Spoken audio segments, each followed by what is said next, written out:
بسم اللہ الرحمن الرحیم۔ السلام علیکم ورحمۃ اللہ وبرکاتہ۔ اسلام کے تاریخی واقعات کے سلسلے کی ایک اور ویڈیو آپ دوستوں کی خدمت میں حاضر ہے۔ اس ویڈیو میں بھی حافظ عبدالشکور کی تصنیف 70 سچے اسلامی واقعات سے کچھ عبارات آپ کے سامنے پیش کی جا رہی ہیں۔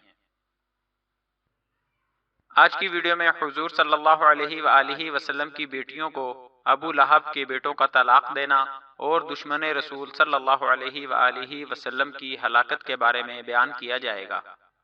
چینل پر نئے آنے والے دوستوں سے گزارش ہے کہ اگر آپ نے اب تک ہمارا چینل سبسکرائب نہیں کیا تو ہمارے چینل کو ضرور سبسکرائب کریں اور آنے والی ویڈیو سے باخبر رہنے کے لیے بیل آئیکن پریس کریں۔ شکریہ۔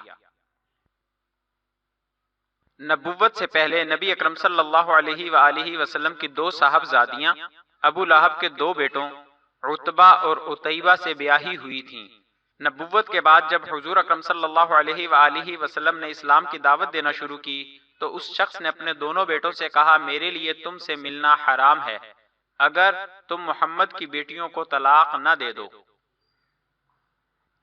چنانچہ انہوں نے طلاق دے دی اور عتیبہ تو جہالت میں اس قدر آگے بڑھ گیا کہ ایک روز حضور اکرم صلی اللہ علیہ وآلہ وسلم کے سامنے آ کر اس نے گستاخی کی کوشش کی اور اس نے حضور اکرم صلی اللہ علیہ وآلہ وسلم کی طرف تھوکا جو حضور اکرم صلی اللہ علیہ وآلہ وسلم پر نہیں پڑا، نعوذ باللہ۔ رسول اللہ صلی اللہ علیہ وآلہ وسلم نے فرمایا، خدایا اس پر اپنے کتوں میں سے ایک کتے کو مسلط کر دے۔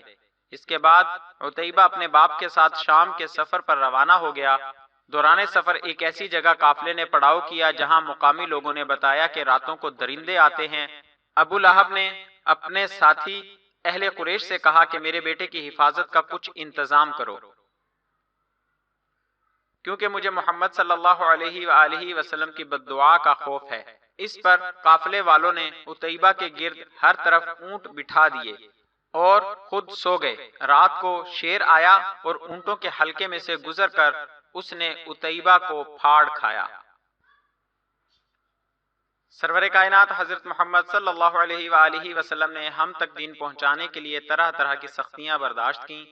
لاکھوں درود و سلام ہوں آپ صلی اللہ علیہ وآلہ وسلم پر، آپ کی آل پر اور آپ کے اصحاب پر، آمین ثم آمین۔